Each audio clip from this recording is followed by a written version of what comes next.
Praise the Lord. सबको जय मसीह की।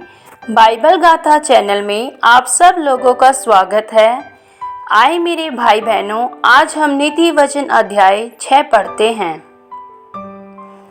हे मेरे पुत्र, यदि तू अपने पड़ोसी का उत्तरदायी हुआ हो अथवा परदेशी के लिए हाथ पर हाथ मार कर उत्तरदायी हुआ हो, तो तू अपने ही मुंह के वचनों से फंसा और अपने ही मुंह की बातों से पकड़ा गया।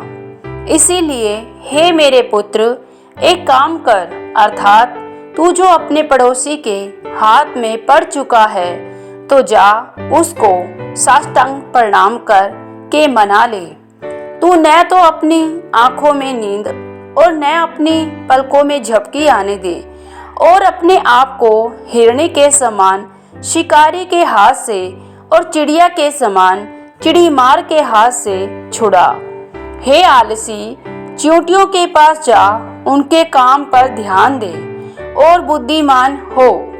उनके ना तो कोई न्यायी होता है और ना प्रधान और ना प्रभुता करने वाला, तो भी वे अपना आहार धूप काल में संचय करती हैं और कटने के समय अपनी भोजन वस्तु बटोरती हैं।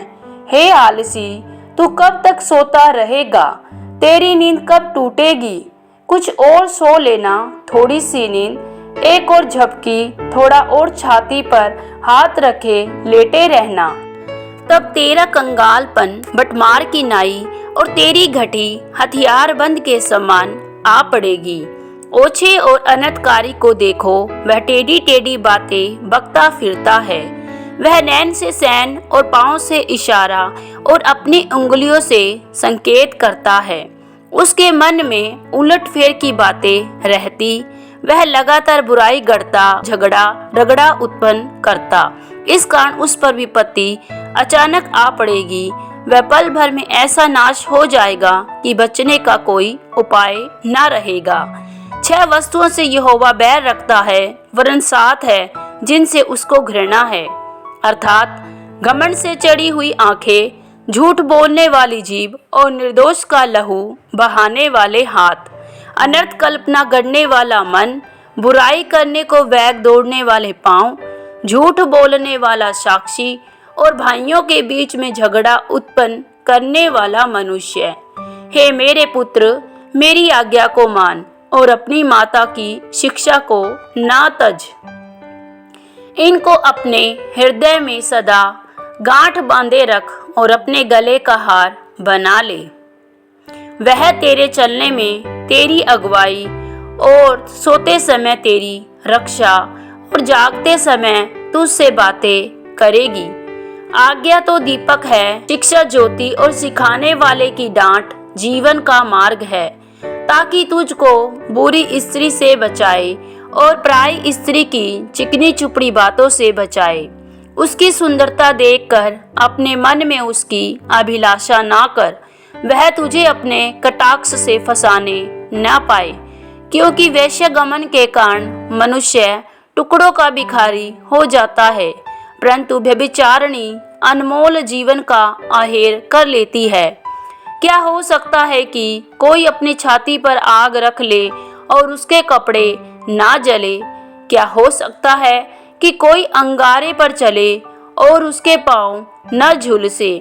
जो पराई स्त्री के पास जाता है उसकी दशा ऐसी है, वरन जो कोई उसको छुएगा वह दंड से न बचेगा। जो चोर भूख के मारे अपना पेट भरने के लिए चोरी करे, उसको तो लोग तुच्छ नहीं जानते, तो भी यदि वह पकड़ा जाए तो उसको 7 गुना भर देना पड़ेगा, वरन अपने घर का सारा धन देना पड़ेगा। परंतु जो प्रस्थिगमन करता है वह निरा निर्बुद्ध है, जो अपने प्राणों का नाश करना चाहता है, वह ऐसा करता है। उसको घायल और अपमानित होना पड़ेगा और उसकी नामधराई कभी न मिटेगी, क्योंकि जलन से पुरुष बहुत ही क्रोधित हो जाता है और पलटा लेने के दिन वह कुछ कोमलता नहीं दिखाता। वह घूस पर दृष्टि न करेगा और चाहे तू उसको बहुत कुछ दे तो भी वह न मानेगा। आमीन। परमेश्वर पिता आप सब लोगों को नीति वचन सुने जाने और पढ़े जाने पर बहुतायत से आशीष और बरकत दे। सबको जय मसीह की।